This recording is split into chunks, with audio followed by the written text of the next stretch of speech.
काय म्हणावं बाय माझ्या नवऱ्याला, कुठलाही कार्यक्रम असू दे आमच्या घरी त्यांचं असं म्हणणं असतं की ही साडी नेसतो, तुला ही साडी खूप छान दिसते. तर आज होता माझ्या बहिणीचा गावदेवचा कार्यक्रम, तर त्याच्यासाठी सगळे आम्ही तयारीला लागलो होतो. आणि आमच्याकडे अशी पद्धत असते, जेव्हा नवरदेव किंवा नवरीचा जे गावदेवचा कार्यक्रम असतो ना, त्याच्या आधी आपल्या कुलदैवतेचं दर्शन घ्यायचं, नंतरच आपल्या गावातल्या देवांचं दर्शन घ्यायला जायचं. सायंकाळच्या वेळेला इकडे रथ वगैरे आला, बँजो पण आला होता. नवरी पण खूप छान तयार झाली होती. तिचं इकडे फोटोशूट चालू होतं आणि हे आहेत आमचे फोटोग्राफर दादा, खूप छान फोटोज वगैरे काढतात. सगळ्यांची तयारी झाली होती, सगळे लोक जमा व्हायला चालू झाले. आम्ही पण सगळे मस्त असे तयार झालो, गावदेवला जायची तयारी चालू झाली. आणि हे आहेत सगळे आमच्या घरचे मेंबर्स. आमच्या घरचेच मेंबर एवढे आहेत की आम्हाला बाहेरच्या माणसांची गरजच लागत नाही. हे आहे आमच्या गावचं ग्रामदैवत, म्हणजे मारुतीचं मंदिर आहे. आणि या देवाच्या आत्तामध्ये यात्रा झाली अक्षय तृतीयेच्या वेळेस. आणि फायनली मला रथामध्ये बसलेला नंबर मिळाला. पाय पण खूप दुखत होते चालून चालून, त्याच्यामुळे रथामध्ये बसल्यावर खरंच खूप भारी वाटत होतं.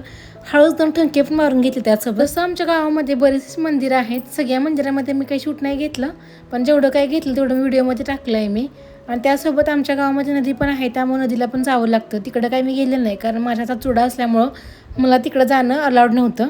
सो फायनली सगळं गावदेव झालं. नवरी पण घराजवळ पोचली, तिचं औक्षण वगैरे केलं आणि थोड्या वेळाने जेवायला पंक्ती वगैरे बसल्या. सगळ्यांनी मस्त असं जेवण केलं. सगळ्यांची जेवण झाल्यावर इकडे घरातल्यांनी आहेर द्यायला चालू केलं. सगळ्यांनी एकमेकांना आहेर दिले.